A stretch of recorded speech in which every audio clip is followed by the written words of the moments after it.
Hi everyone, Paul from Speaking Schools Australasia here. I'm back with the Conquering Debating series, and today I'm going to be talking about an argument that comes up really commonly in debates, the black market argument.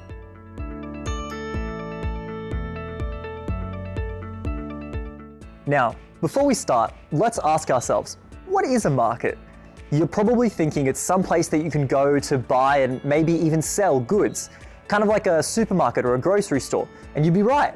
Markets can stock all sorts of things, from carrots to pencils to Christmas trees.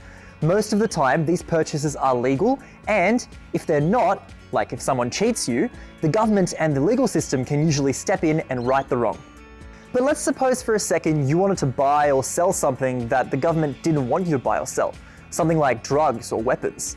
Obviously, you couldn't go to a regular market, because if you did, the government would find out and they'd shut that market down and they'd punish you. So you have to go somewhere where government regulation doesn't look, somewhere like the black market. Alright, now you might be wondering, what exactly does a black market look like?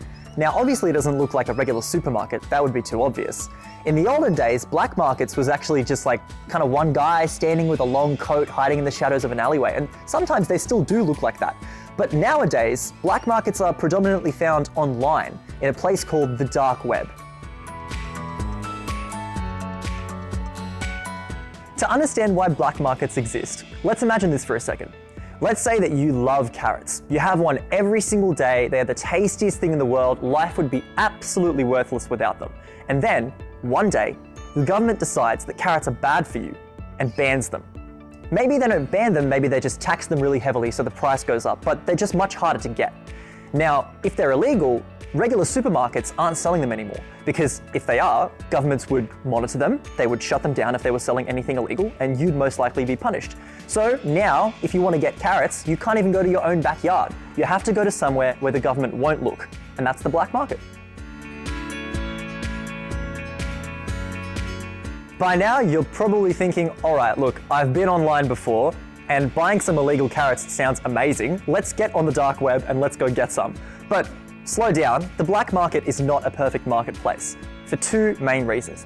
Firstly, if something goes wrong, you can't get the government or the legal system to intervene. Let's say that you do order a box of carrots, but it's not exactly what you expect. Maybe they're moldy. Maybe you got less carrots than what you paid for. Maybe you didn't get any carrots at all. Maybe you did get something, but it wasn't carrots, it was turnips, which you obviously didn't want. Now, normally you could take the seller to the police or maybe to the court, and you can get that wrong righted. But in this case, you've done something illegal, which means that you can't approach the legal system. The consequence of this is that sellers have no incentive to guarantee that your goods will be of high quality, which means that now, instead of your carrots being bright orange and crunchy, they're most likely just going to be yellow and soft. The second reason why the black market is imperfect is because if you're caught using it, there are very hefty punishments. Usually the people who are affected by these punishments don't really have any other alternatives. Sometimes they're addicted to what they're buying. Maybe they could buy something else, like instead of buying carrots, they could buy turnips, but maybe turnips are too expensive. Maybe they don't even know that turnips exist. So, as a result, the people who are most likely to turn to the black market are those who are least advantaged, and therefore the least likely to be able to protect themselves. As a result, they're the most likely to be caught and punished, and that results in more disadvantaged people being punished or going to jail, which is something that we'd rather avoid. Okay, so we know what black markets are, and we know what their drawbacks are, so how exactly do they work in a debate? Well, the most common place that black markets pop up in debates is in what we call ban debates, something where the affirmative team is trying to get rid of something in society. This looks like we should ban cigarettes or we should ban gambling.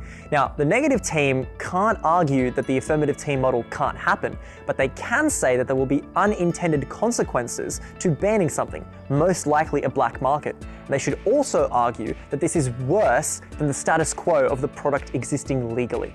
If you're going to run a black market argument in your debate, you have to remember two things. Firstly, the thing that is part of the black market has to be something that people really want.